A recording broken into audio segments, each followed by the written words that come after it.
हरे कृष्णा।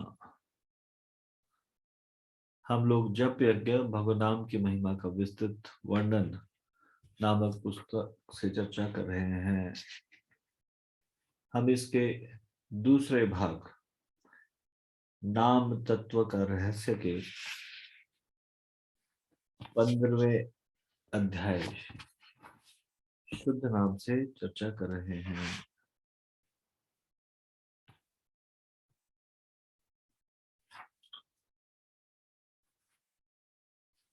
कल तक हमने जो चर्चा की उससे आगे की चर्चा इस प्रकार से है।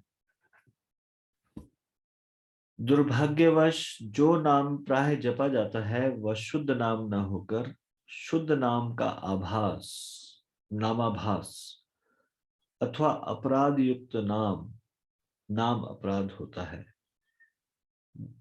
जीव में केवल नामाभास जपने की ही क्षमता है।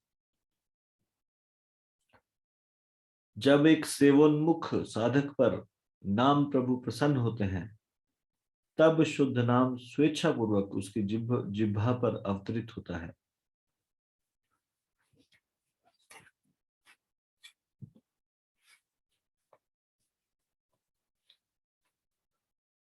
सेवोन्मुख साधक मतलब जो भगवान की प्रेममयी सेवा से भगवान को प्रसन्न करे। सेवोन्मुख साधक मतलब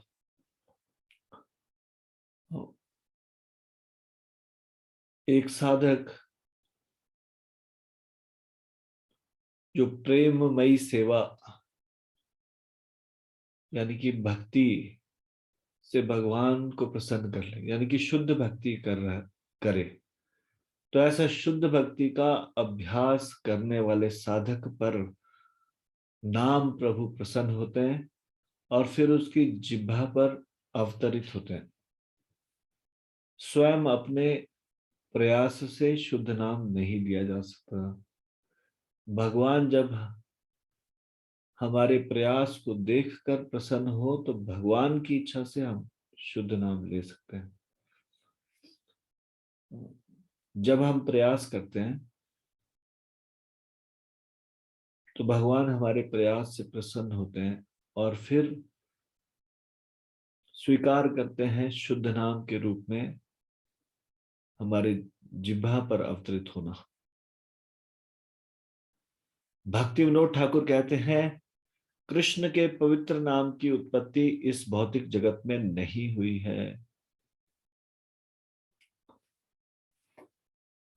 भगवान का नाम ये इस संसार का नहीं है। जब भी हम कुछ भी शब्द बोलते हैं या कुछ नाम लेते हैं तो ये शब्द कंपन से उत्पन्न होता है।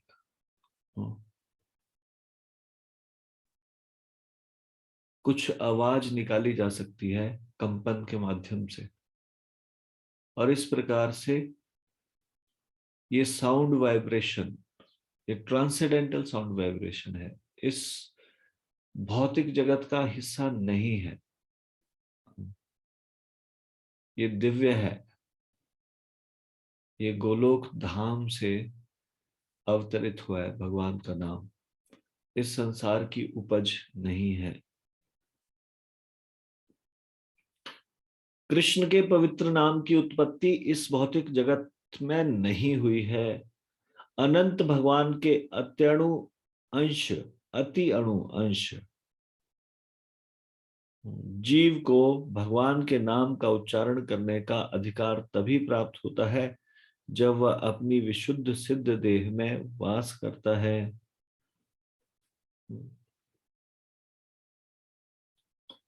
यानी कि भगवान का शुद्ध नाम जप करने के लिए शुद्ध भक्ति करना आवश्यक है। माया के बंधन में जकड़ी भौतिक इंद्रियों द्वारा व्यक्ति शुद्ध हरिनाम का जप नहीं कर सकता। जब जीवात्मा को आह्लादनी शक्ति की कृपा प्राप्त होती है तब उसे अपनी सिद्ध देह का साक्षात्कार होता है और वह शुद्ध हरिनाम के जप का शुभारंभ करता है। जब शुद्ध प्रकट नाम प्रकटित होता है, वह करुणावश भक्त के मानस पटल पर अवतरित होता है और भक्ति द्वारा निर्मल उसकी रचना पर नृत्य करने लगते हैं। हरिनाम भौतिक अक्षरों की श्रृंखला नहीं है। वह भौतिक अक्षरों के समान तभी प्रतीत होता है जब वह भौतिक जिह्वा पर नृत्य करता है। हरिनाम का रहस्य यही है। जिस दिन व्यक्ति शुद्ध नाम को अंगीकार करता है, वह एक नाम जो वह जपता है वह निश्चित रूप से उसके सभी प्रारब्ध तथा अप्रारब्ध कर्मों का नाश कर देता है तथा दूसरे नाम से प्रेम उदित होता है। जो व्यक्ति शुद्ध नाम का जप करते हैं, उनके मन में तो धार्मिक कृत्यों को करने की इच्छा भी नहीं रहती, तो फिर किसी पाप में वृत्ति का तो कहना ही क्या। तो इसका कैसे अर्थ समझे? धार्मिक कृत्यों को भी करने की इच्छा नहीं रहती, धार्मिक कृत्य भी नहीं करना चाहते।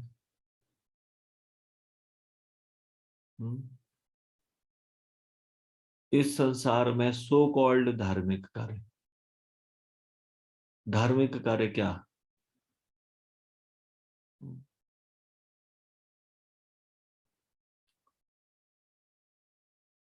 जो भगवान का शुद्ध भक्त है, उसकी एक ही इच्छा रहती है, कृष्ण की प्रसन्नता, भगवान का नाम का उच्चारण करना भगवान की प्रसन्नता के लिए।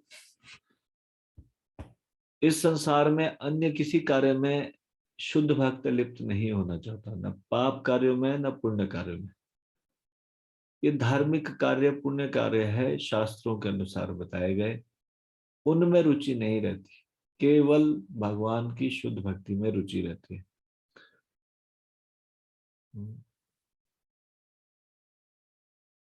जिस व्यक्ति ने शुद्ध नाम का आश्रय ग्रहण कर लिया है, वह कभी पाप नहीं कर सकता। व्यक्ति शुद्ध नाम के स्तर तक कैसे पहुंचता है? श्रील भक्ति विनोद ठाकुर इस प्रकार इस क्रम का वर्णन करते हैं।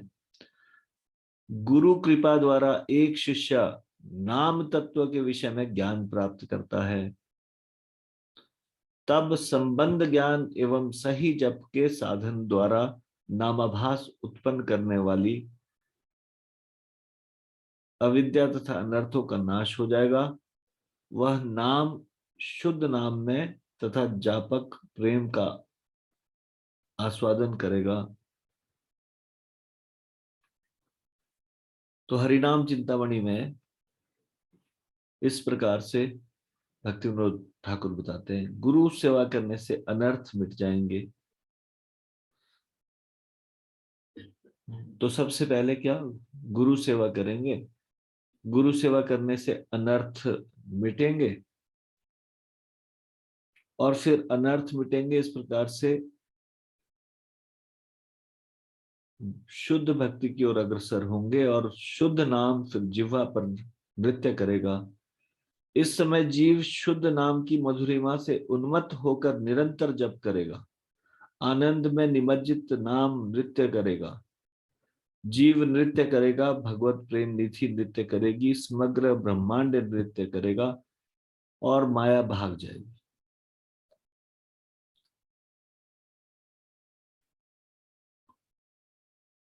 व्यक्ति मात्र नाम की ध्वनि का श्रवण करके तथा जप द्वारा शुद्ध नाम का उच्चारण नहीं कर सकता। यह नितांत आवश्यक है कि व्यक्ति एक नाम तत्व के ज्ञाता गुरु की कृपा प्राप्त करे तथा शुद्ध भक्तों का संग करे।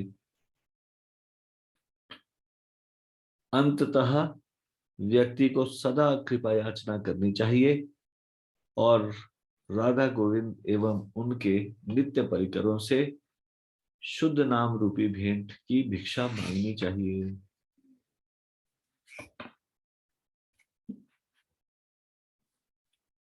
तो इस प्रकार से ये 15वां अध्याय और दूसरा खंड ये दोनों यहाँ पर समाप्त होते हैं। अब हम तीसरे खंड की ओर बढ़ेंगे कल से। तीसरे खंड का नाम है यज्ञानाम जप यज्ञोस्मि। भगवान भगवत गीता में ये कहते हैं कि समस्त यज्ञों में मैं क्या हूं? जप यज्ञो अस्मि। मैं जप यज्ञ हूं। यानी कि भगवान सबसे श्रेष्ठ मानते हैं, सारे के सारे यज्ञों से ज्यादा श्रेष्ठ है जप यज्ञ।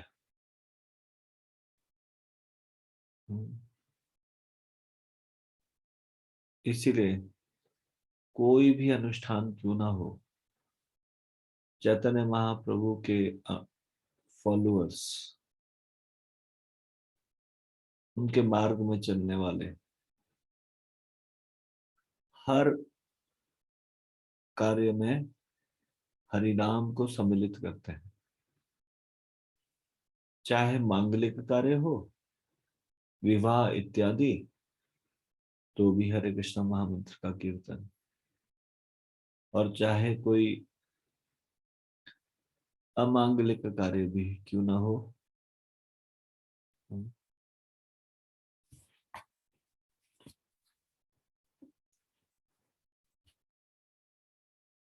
जैसे कि किसी का देह विसर्जन इत्यादि, तब भी हरि नाम का कीर्तन, भगवान के नाम का उच्चारण।